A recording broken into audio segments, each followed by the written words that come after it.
jungles of New Guinea,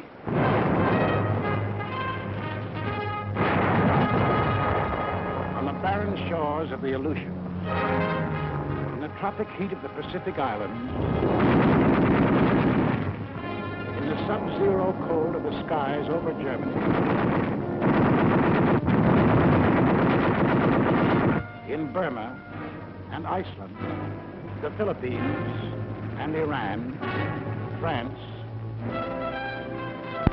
in China and Italy, Americans fighting.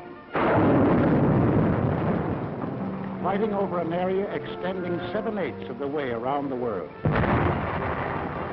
Men from the green hills of New England, the sun-baked plains of the Middle West, the cotton fields of the South, the close-packed streets, the teeming factories of Detroit, Los Angeles, the endless stretching distances of the Southwest, men hills and from the plains, from the villages and from the cities, bookkeepers, soda jerks, mechanics, college students, rich man, poor man, beggar man, thief, doctor, lawyer, merchant, chief, not in fighting men.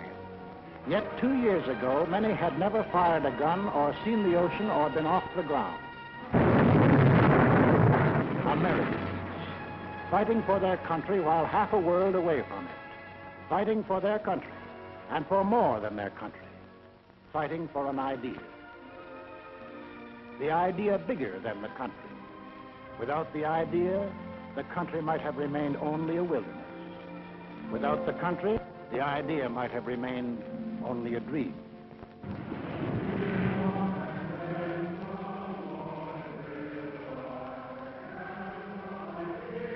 Over this ocean,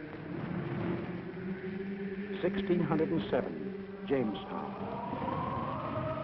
1620, Plymouth Rock. Here was America, the sea, the sky, the virgin continent. We came in search of freedom, facing unknown dangers rather than bend the knee or bow to tyranny. Out of the native oak and pine, we built a house, a church, a watchtower. We cleared a field, and there grew up a colony of free citizens. We carved new states out of the green wilderness: Virginia, Massachusetts, Rhode Island, Carolina.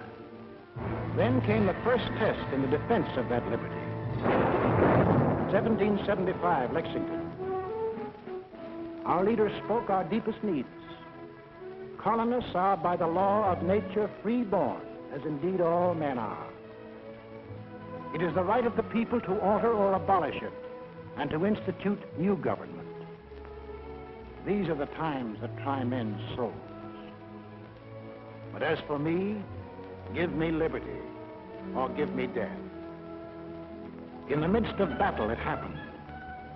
The idea grew. The idea took form. Something new was expressed by men, a new and revolutionary doctrine, the greatest creative force in human relations. All men are created equal. All men are entitled to the blessings of life, liberty, and the pursuit of happiness. That's the goal we set for ourselves. Defeat meant hanging. Victory meant a world in which Americans rule themselves. 1777, Valley Forge.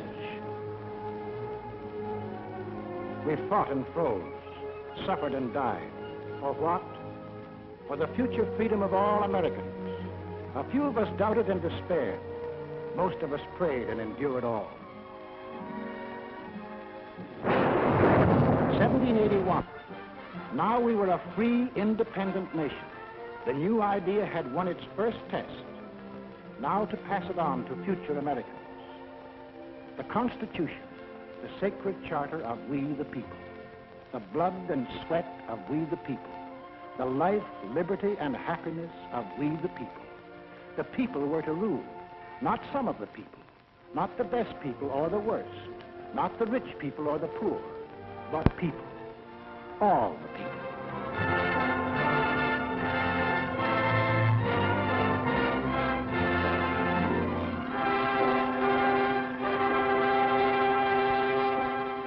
In this brotherhood, America was born. One nation, indivisible, with liberty and justice for all. We began as 13 states along the Atlantic seaboard. We pushed across the Alleghenies, the Ohio River, the Mississippi, the last far range of the distant Rockies. We carried freedom with us. No aristocratic classes here, no kings, no nobles or princes, no state church, no courts, no parasites, no divine right of man to rule man. Here, humanity was making a clean, fresh start from scratch. Behind us, we left new states, chips off the old blocks welded together by freedom.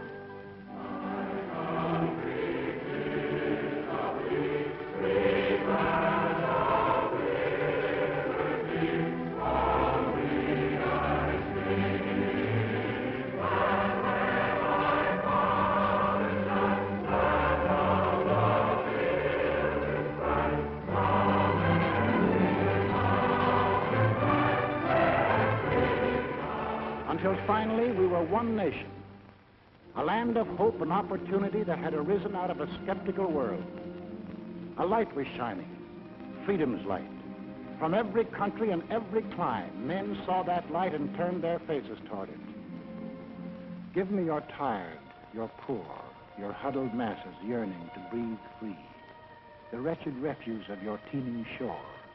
Send these, the homeless, tempest-tossed, to me. I lift my lamp beside the golden door.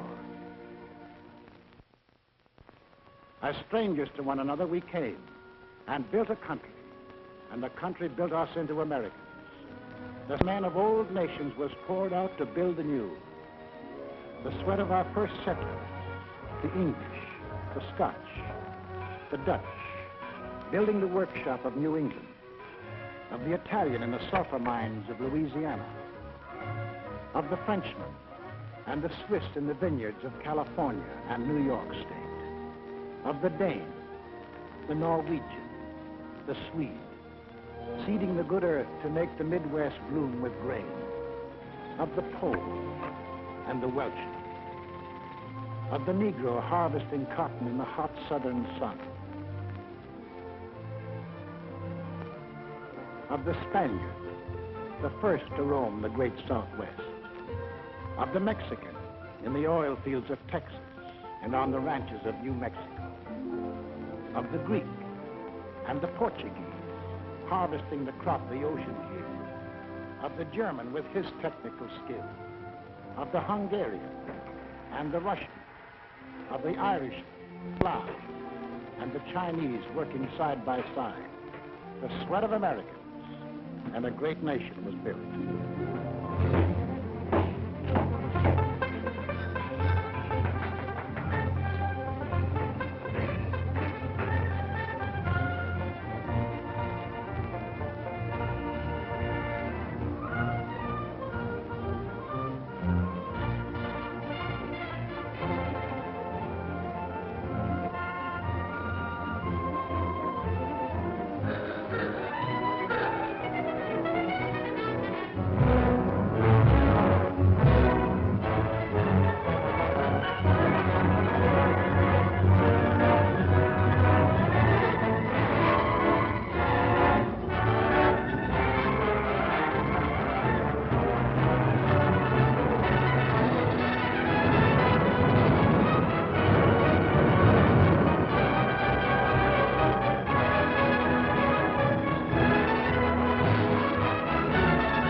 The sweat of the men of all nations built America, and the blood.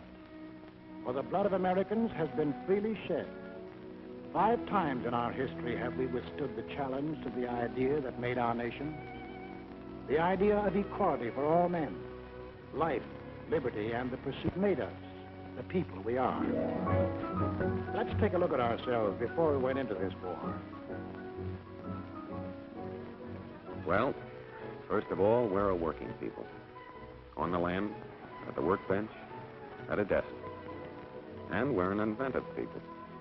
The lightning rod, cotton gin, the telegraph, the blessed anesthesia of ether, the rotary printing press, the telephone, electric welding, the incandescent lamp, the submarine, the steam turbine, the motor-driven airplane, the X-ray tube, the gyroscope compass, the sewing machine, television. All these and countless more bear witness to our inventiveness.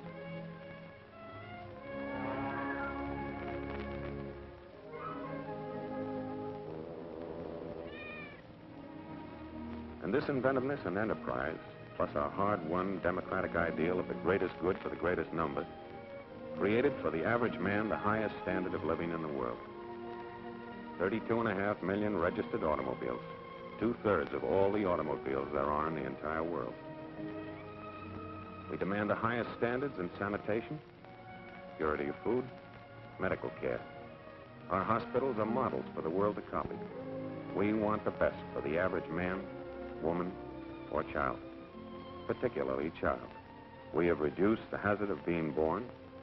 From then on, we protect, foster, and generally spoil the majority of our children.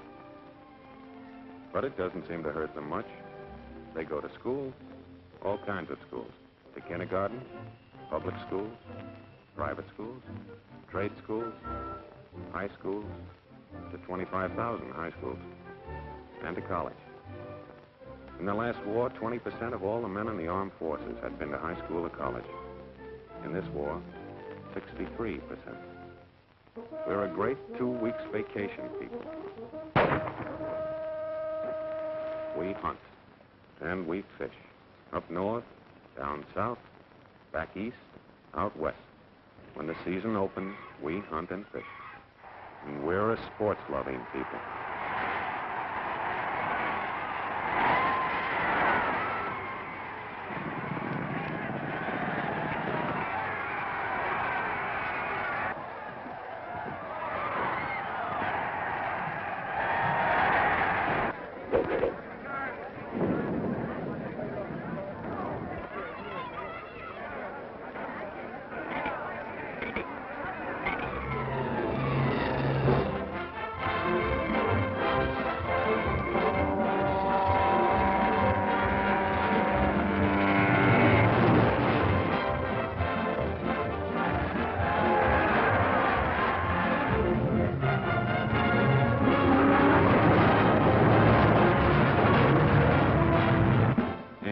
Probably the travelingest nation in all history. We love to go places. We have the cars, we have the roads, we have the scenery. We don't need passports, but sometimes we need alibis. We sleep by the road, we eat by the road. The foreigner is enchanted and amazed by what we like to put on our stomachs.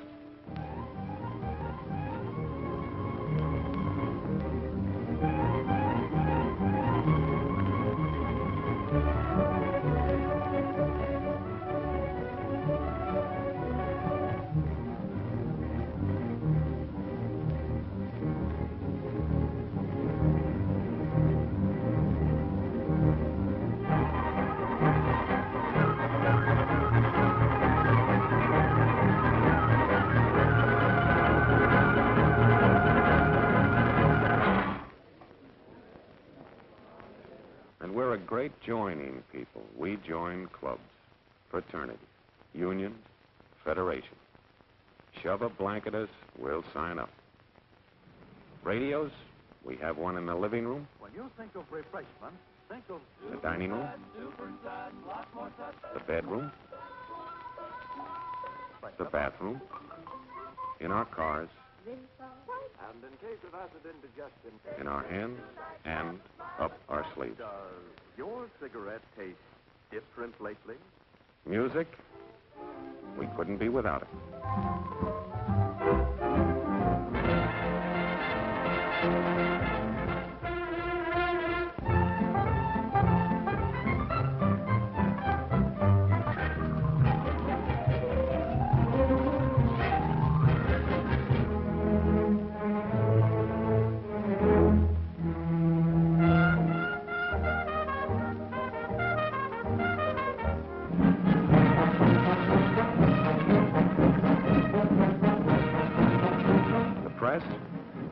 Yes, it's the biggest, but most important, it's the freest on Earth.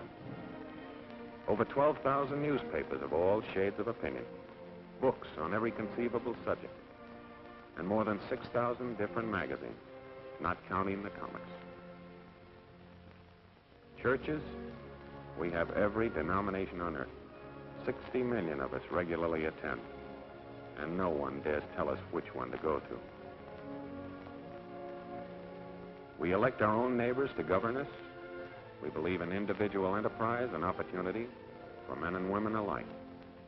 We make mistakes. We see the results.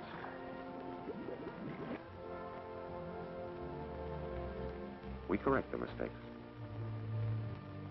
We skyrocket into false prosperities and then plummet down into false, needless depressions. But in spite of everything, we never lose our faith in the future. We believe in the future. We build for the future. Yes, we build for the future. And the future always catches up with us. Before we're done building, we've developed something new and have to start rebuilding. That's roughly the kind of people we are. Boastful, easygoing, sentimental, but underneath passionately dedicated to the ideal our forefathers passed on to us, the liberty and dignity of man. We've made great material progress, but spiritually we're still in the frontier days. Yet deep down within us, there is a great yearning for peace and goodwill toward men. Somehow we feel that if men turn their minds toward the fields of peace, as they have toward the fields of transportation, communication, or aviation, wars would soon be as old-fashioned as the horse and buggy days. We hate war. We know that in war, it's the common man who does the pain, the suffering, the dying.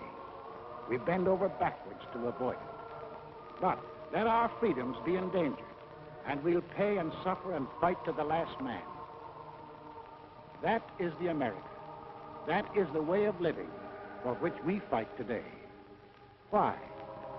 Is that fight necessary? Did we want war?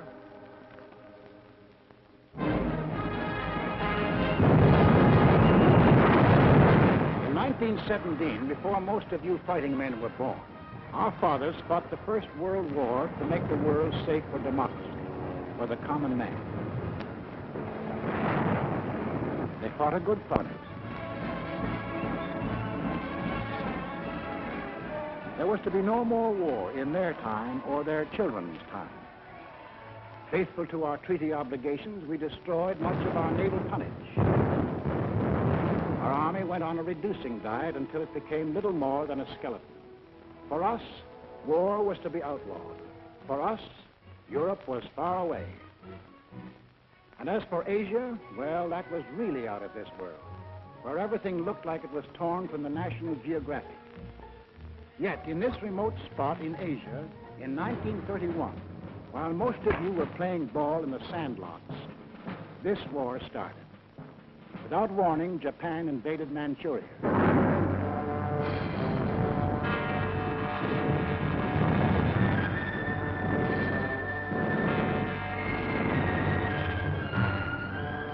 Once again, men who were peaceful became the slaves of men who were violent. In Washington, D.C., our Secretary of State made a most vigorous protest. The American government does not intend to recognize any situation, treaty, or agreement which may be brought about by means of aggression. But we, the people, hadn't much time to think about Manchuria. We were wrestling with the worst depression in our history. Some of us were out of jobs. Some of us stood in bread lines. Some of us suffered homemade aggression. Some of us were choked with dust. Some of us had no place to go. 2 years later, in 1933, while most of you were graduating from high school, we read that a funny little man called Hitler had come into power in Germany.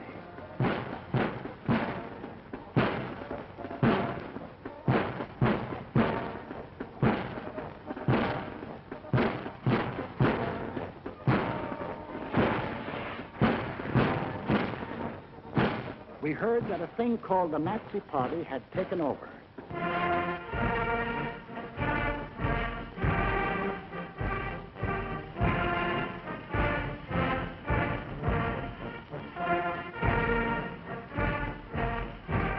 Today we rule Germany, tomorrow the world. What kind of talk was that? It must be only hot air.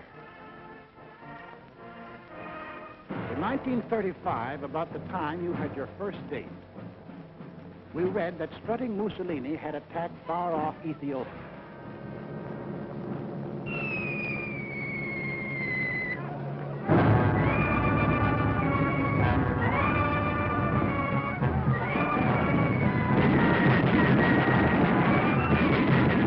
The disease seemed to be spreading, so Congress assembled to insulate us against the growing friction of war. We want no war. We'll have no war, save in defense of our own people or our own honor. Toward this end, our chosen representatives passed the Neutrality Act. No nation at war could buy manufactured arms or munitions from the United States.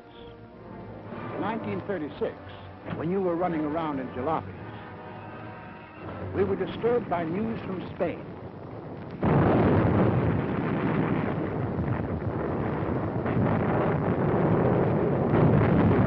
In our newsreels, we saw German and Italian air forces and armies fighting in Spain and wondered what they were doing there.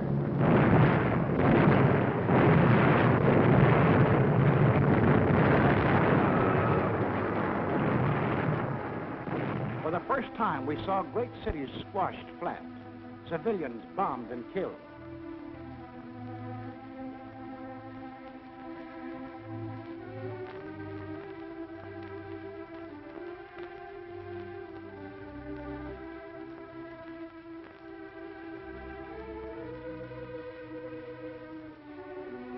In November 1936, the American Institute of Public Opinion, known as the Gallup Poll, asked a representative cross-section of American people, if another war develops in Europe, should America take part again? No. 95%. We the people had spoken. 19 out of 20 of us said, include us out. To further insulate ourselves, we added a cash and carry amendment to the Neutrality Act. Not only wouldn't we sell munitions, but we wouldn't sell anything at all, not even a spool of thread, unless warring powers sent their own ships and paid cash on the line. In 1937, the press services received a flash from Asia.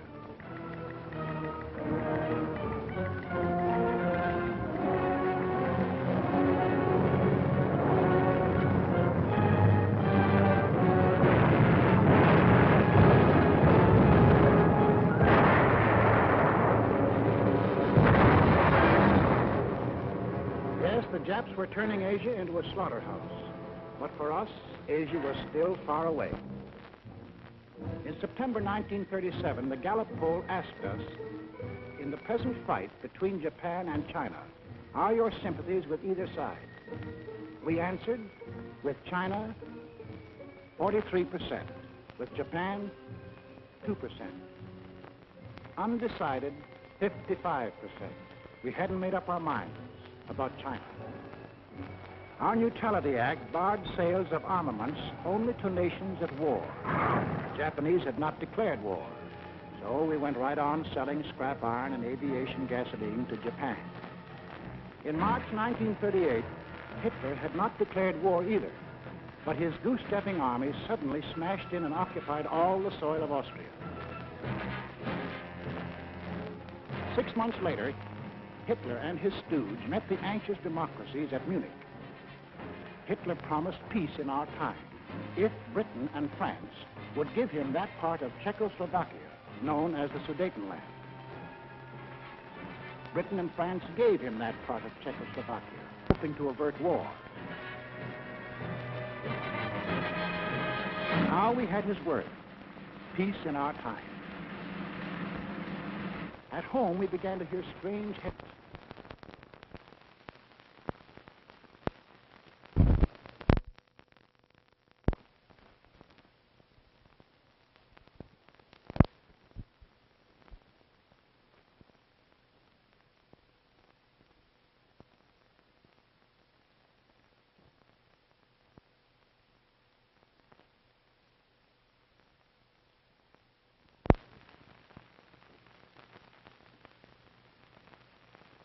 of the United States justice. We read that the Tokyo Diet was appropriating tremendous sums, converting Japan into one vast munitions plant.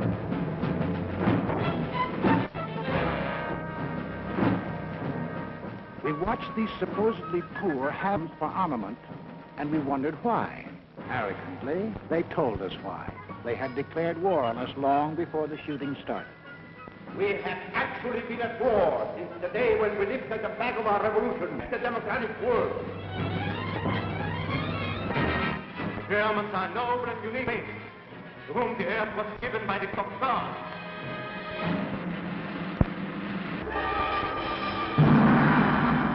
The world must come to look upon our emperor as the great ruler of all nations.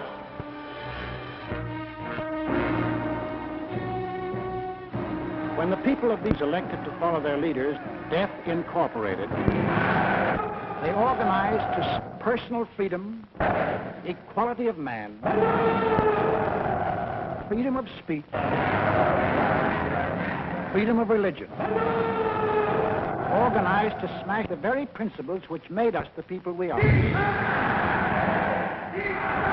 So in December 1938, when the poll asked us, should the United States increase the strength of its Army, Navy, and Air Force, we answered yes, 85%. It was time to look to our defense.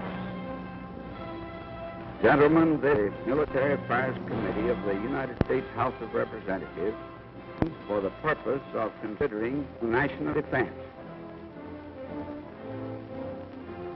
The Navy is asking for an increase of 25% in authorized naval tonnage in view of the grave international situation. Congress, reflecting the voice of the people, appropriated the largest sum for military use ever voted during peace in American history, meaning that a few years later it would look like peanuts. 1939, Adolf Hitler broke. He took over all the rest of Czechoslovakia. There was more peace in our time. 1939, as we here in America observe.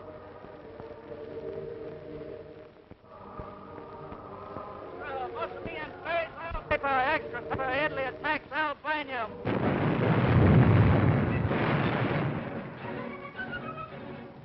The picture was becoming clear. The conquering force of violence were being set loose in the world. Where would they stop? In a last desperate effort to avert a world war, President Roosevelt, as a neutral, sent messages to Hitler and Mussolini, asking their promise to respect the independence of 30 free countries. To Adolf Hitler, this message was a huge joke as he repeated the names to a jeering Reichstag. Sweden, Denmark, Niederlande, Belgien, Großbritannien, Irland, Frankreich, Portugal, Spanien, die Schweiz, Liechtenstein, Luxemburg, Polen, Ungarn, Rumänien, Jugoslawien, Russland, Bulgarien, Türkei, Arabien, Syrien, Palästina, Ägypten. This was the only answer the president received. On September the 1st, 1939, the Nazi army smashed into Poland.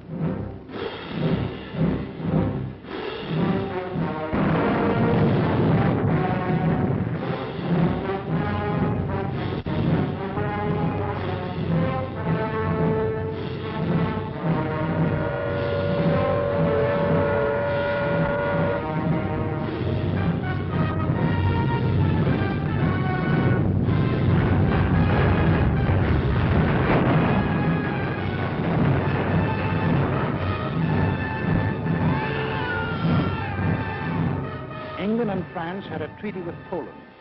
Would they act now? At home, we listened in suspense. Adolf Hitler's all-out attack on Poland makes the long-dreaded European war a certainty.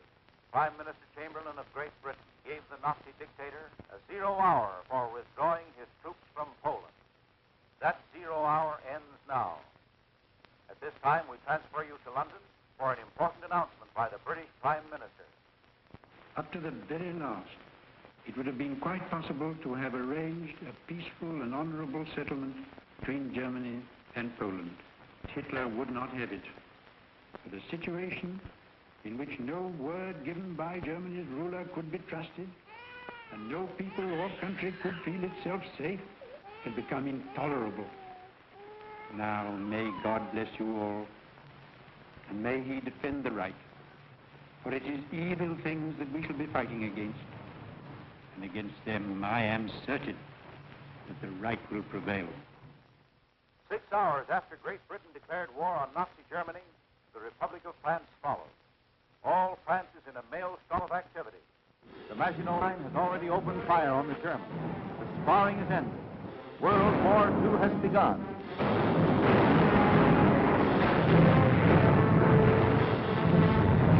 At home, we were asked, what country is in this war? 82%. We Americans had it. Also, we began to fear that this war was going to concern us. President Roosevelt called a special session of Congress to reconsider the embargo against selling munitions. I have asked the Congress to reassemble in extraordinary session in order that it may consider and act on changes in our neutrality law. The men of Congress wrestled with their beliefs and our futures. They debated and they argued. The arms embargo is far too great a security to American peace to permit its surrender without a last-ditch fight. The Embargo Act, as it now stands, is one-sided and works entirely to the advantage of one side. Therefore, the Embargo Act should be modified. We, the people, also debated and argued whether we should sell arms and munitions. When the question was put to us, we had an answer. Should we change the Neutrality Act so we can sell war supplies? Yes, 57%. Shortly after, our representatives changed the Neutrality Act. We lifted the embargo on arms and munitions. Now we would sell if purchasers would pay and take the stuff away in their own ships. American ships were still barred from combat zones. Meanwhile, on the other side of the globe, Japan was busy trying to bomb, shoot, and terrorize the Chinese into submission. We began to realize that if Japan conquered 400 million Chinese, strong as to run us right out of the Pacific. In June 1939, with the same question, 74% said we were with China. Lines were made up. When we loaded our scrap iron on Japanese ships, our citizens protested. Let Mr. Atchison, Assistant Secretary of State, tell us the inside of the story. So until the middle of 1980, the restriction of exports to Japan took the form of moral embargoes of aeroplanes and direct munitions. Then Congress passed the Export Control Act, and increasing cutoffs of scrap iron, aviation gasoline, and other strategic items followed. Exports were curtailed to the limit which those responsible for our defense were willing to risk. It was a fearful responsibility. On one side was the possibility, in fact the probability, that one day these materials might be used against us. On the other side was the possibility, in fact the probability, that to cut them off would provoke an attack which we were not then prepared to resist. Finally, in the summer of 1941, as it became clear that Japan was turning her back upon every possibility of reconciliation and adjustment, and was determined upon her great gamble of conquest, all exports ceased. On April 9, 1940, the leaders of Nazi Germany shifted their war machine into high gear. They overran into Denmark. They smashed into Norway. On May the 10th, 1940, they blitzed into Holland and Belgium. The Nazis are marching ahead at the fastest speed a conquering army has moved in all history. All roads in France are choked with slow-moving masses of refugees. Nazi Stuka dive bombers are strafing and bombing thousands of helpless women and children. Mr. Kaltenborn. Good evening, everybody. Tonight, it seems clearly apparent that the first great phase of the war in the West has been won by Germany. The army of French and British has made a valiant battle in its effort to retreat to Dunkirk, where there is some slight chance that some part of it can be evacuated. Adolf Hitler's mechanized forces are racing toward French resistance collapses. On this 10th day of June, 1940, the hand that held the dagger has struck it into the back of its neighbor. This is William L. Shirer speaking from the forest of Compiègne, where Adolf Hitler today is handing his armistice terms to France. It is 3:15 p.m. Adolf Hitler strides slowly toward the little clearing. I can see his face, his grave, solemn, yet hard statue of Marshal Foch. Hitler, see the French walk on the avenue, led by General Hunsinger. Hitler and the other German leaders rise as the French enter. General Keitel mumbled to the German armistice terms. This whole ceremony is over in a quarter of an hour. The last time I saw Paris, her heart was warm and gay. I heard the laughter of her heart in every street cafe. The last time I saw Paris, a tree would rest for spring, and lovers walked beneath the trees, and birds found songs to sing. I dodged the same old taxi cab that I had dodged for years. The chorus of their squeaky horns was music to me. The last time I saw Paris, her heart was warm and gay. No matter how they change,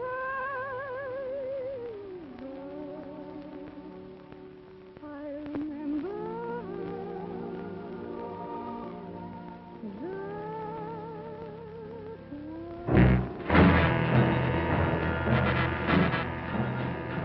The conquering army now stood on the shores of the Atlantic.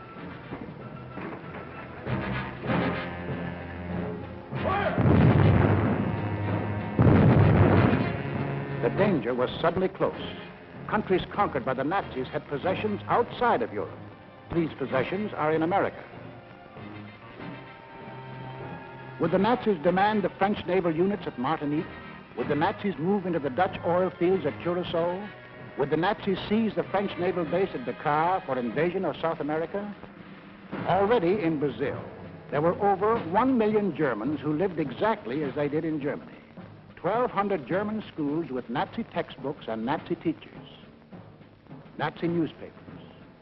Hermann Goering glider clubs had been established. Also in Brazil, there were 260,000 Japanese taking orders from Japan. In Ecuador, within easy bombing range of the Panama Canal, German airlines had been established. German pilots were reserve officers of the Luftwaffe. The German transport planes had bomb racks already built in. In Argentina, German athletic clubs similar to the Hitler Youth Movement had been organized exclusively for Germans. Here was a fifth column ready to take over. In Havana, we met with 20 other American republics.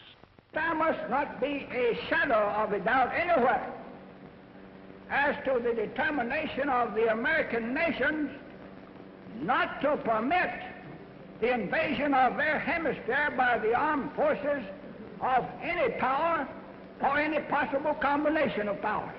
20 American nations stood firm. The Americas would not allow any European colony in this hemisphere to be transferred to a non-American power. We said, keep out. We meant it. We must increase production facilities for everything needed for the Army and Navy for national defense. I believe that this nation should plan at this time a program that will provide us with 50,000 military and naval planes. To protect our shores, we authorized construction of a two-ocean navy, the greatest the world has ever known. At least it would be the greatest navy when completed in 1944. But then, in 1940, it was only a paper navy. Our fighting forces at that time consisted of an army of 187,000 men, a navy of 120,000, And this dot was the Air Corps, 22,387 strong. All told, 330,000 men. We had makeshift supplies, makeshift equipment, stovepipes for cannon, bags of flour for bombs, and trucks were labeled tanks.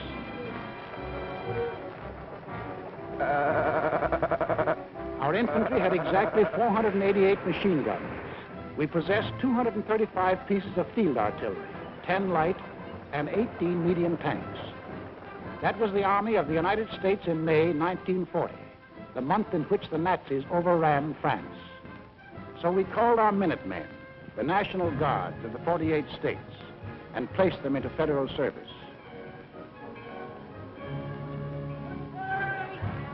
And most important, Congress passed the Selective Service Act. For the first time in our history, we began mobilizing an army while still at peace. The first number is serial number 158. This is the Army, Mr. Jones. No private rooms or telephone. You had your breakfast in bed before, but you won't have it there anymore. The second number, which has just been drawn, is 192. This is the Army, Mr. Green. We like the barracks nice and clean. You had a housemaid to clean your floor, but she won't help you out anymore. Do what the Buford commands. They're in the Army and out in a band. This is the Army, Mr. Brown. You and your baby went to town. She had you worried, but this is warm, and she won't worry you anymore. She won't worry you anymore. It wasn't too soon. Time was running out. The Nazis had begun their shattering blitz on Britain. Hello, America. This is Edward Murrow speaking from London. There were more German planes over the coast of Britain today than at any time since the war began. Anti-aircraft guns were in action along the southeast coast today.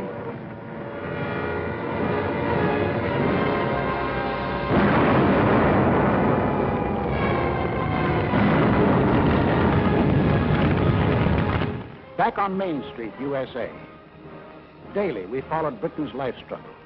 For if Britain died, we would be in grave peril.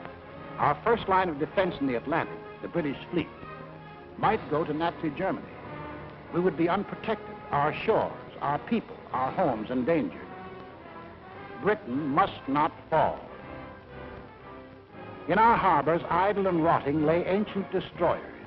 They had been built for World War I, but this was World War II, and this gave us an idea. 50 tired, over-aged destroyers were revitalized, transferred to Great Britain. In return, we acquired further protection of our shores.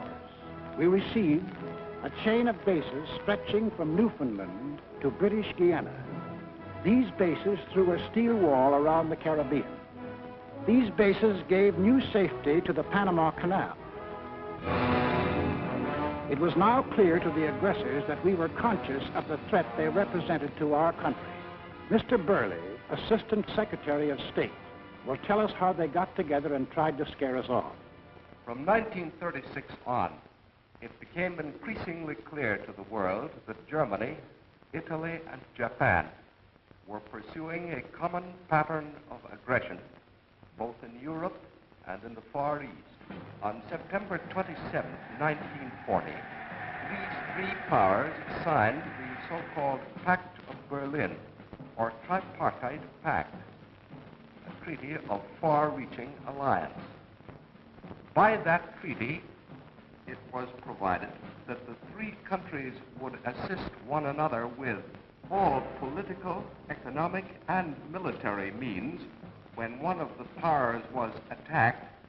Note particularly the use of the word attacked, by a power not then involved in the European war. or in the Chinese-Japan plate. The last of these provisions was aimed directly at the United States. Tokyo celebrated.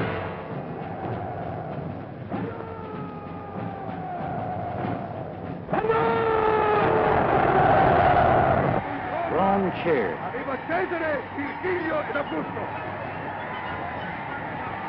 Berlin hired itself forth. It was clear now that the three Axis countries definitely stood against us. More anxious than ever, we watched the life and death struggle for the possession of the skies over Britain.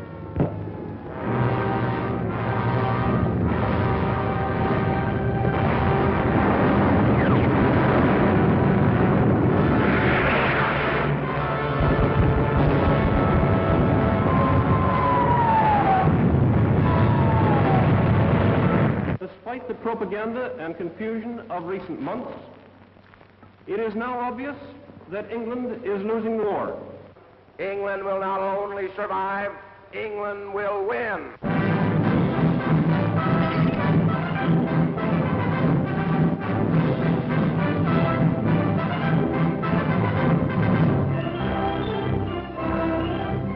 So, when we were asked, should we keep out of war or aid Britain even at the risk of war? Aid Britain even at the risk of war, 68%. The march of the self-termed master races changed out in war. To 1941, 15 out of 20 Americans were willing to risk war if war was necessary to ensure Axis defeat. I've asked this Congress for authority and for funds sufficient to manufacture additional munitions and war supplies of many kinds to be turned over to those nations which are now in actual war with aggressor nations.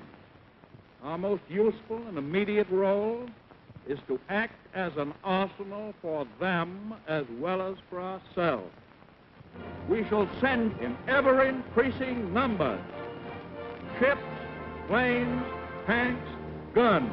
That is our purpose and our pledge. By an overwhelming majority, Congress passed Lend-Lease, Bill number 1776, another declaration of independence. Independence from tyranny, 1941 style. On April 6, 1941, the Nazi juggernaut overran into Yugoslavia and Greece. On June the 22nd, 1941, the success-crazy Nazis took their longest step toward world conquest. Without any declaration of war, they blitzed into Russia.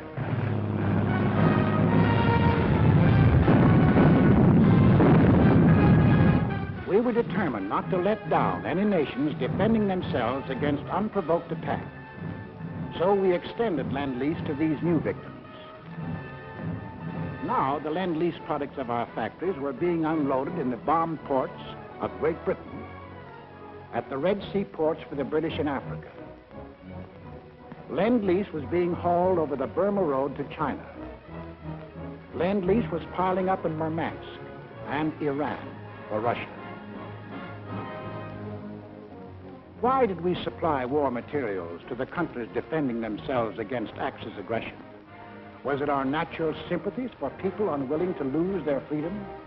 Was it our ancient antagonism to conquerors imposing their rule on others by force? Yes, partly. But principally it was because the American people had become certain that they were on the list of free nations to be conquered.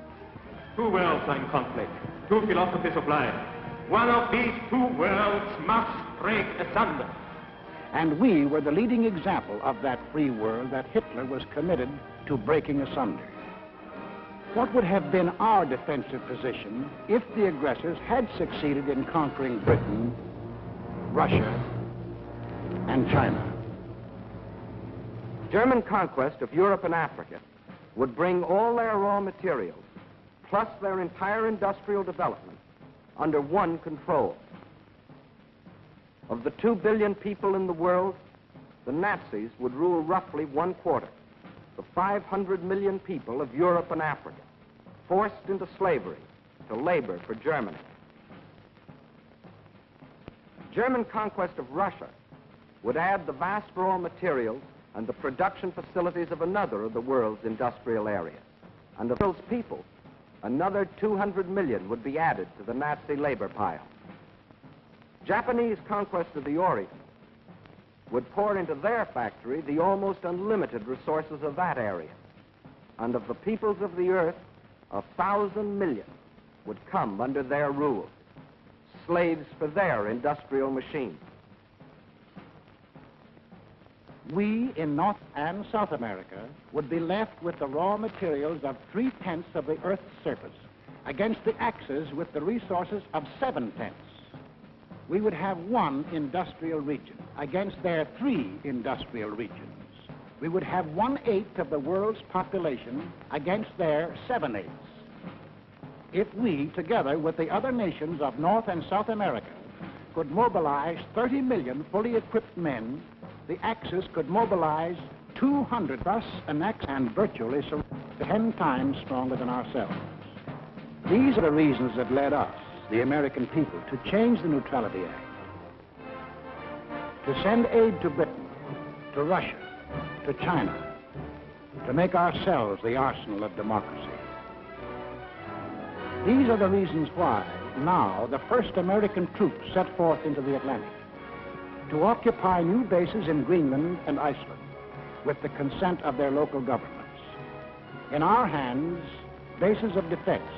In Nazi hands, bases of offense.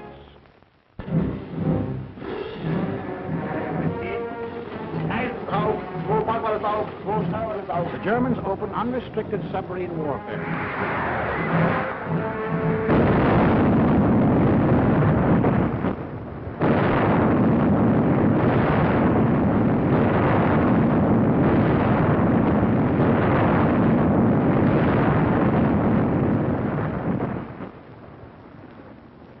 If today our Navy should make secure the seas for the delivery of our munitions to Great Britain, it will render as great a service to our country and to the preservation of American freedom as it has ever rendered in all its glorious history. We want those cargoes protected. An aroused Congress repealed the entire Neutrality Act. We armed our merchants, and for the first time they steamed into combat zones to deliver Lend-Lease. While this was going on in the Atlantic, the Japs, by a so-called agreement with the puppet government of defeated France, moved in on Indochina.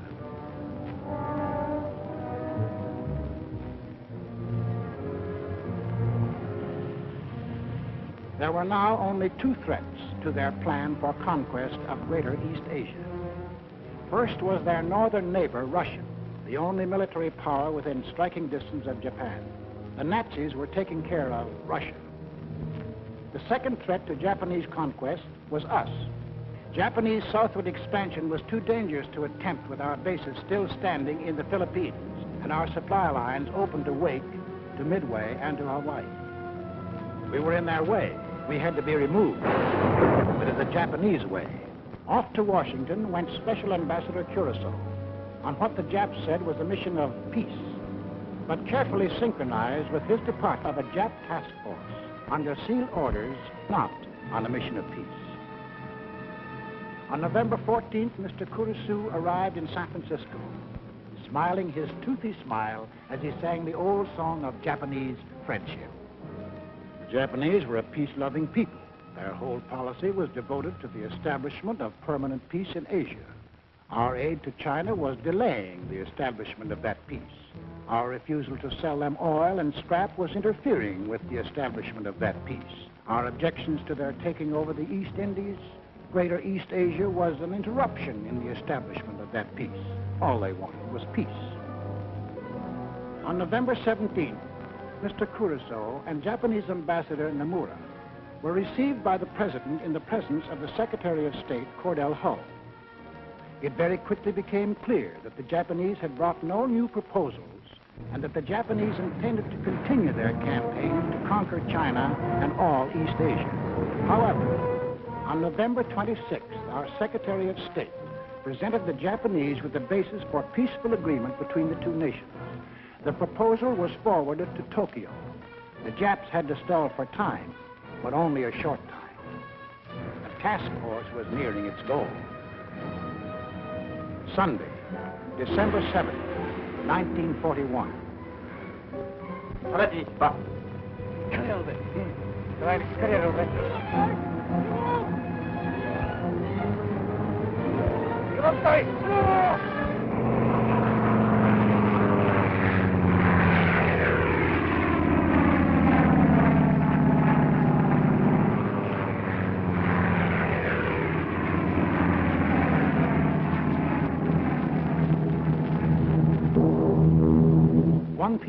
Eastern Standard Time.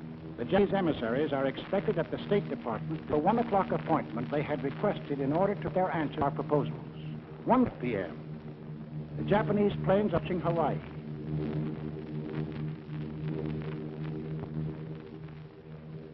(1:10 p.m.) The Japanese emissaries telephoned to postpone their appointment until 1:45. 1:20 p.m.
The Japanese envoys, smiling and correct, arrive at the State Department. 2:20 p.m.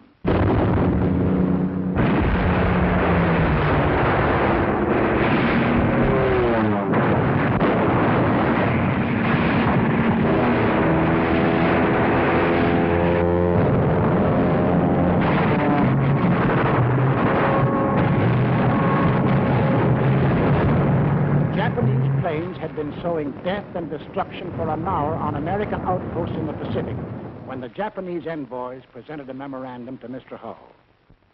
Here is the memorandum presented to me. As you can see, it is quite a lengthy document. I read it hurriedly, discovering that it contained a recital of monstrous accusations against the United States, charging it, among other things, with, quote, scheming for the extension of the war, preparing to attack Germany and Italy, two powers striving to establish a new order in Europe, and ignoring Japan's sacrifices in the 4 years of the China affair, menacing the empire's existence itself, and disparaging its honor and prestige. After reading the note, I said to the Japanese emissaries, I have never seen a document that was more crowded with infamous falsehoods and distortions on a scale so huge that I never imagined that any government on this planet was capable of uttering them.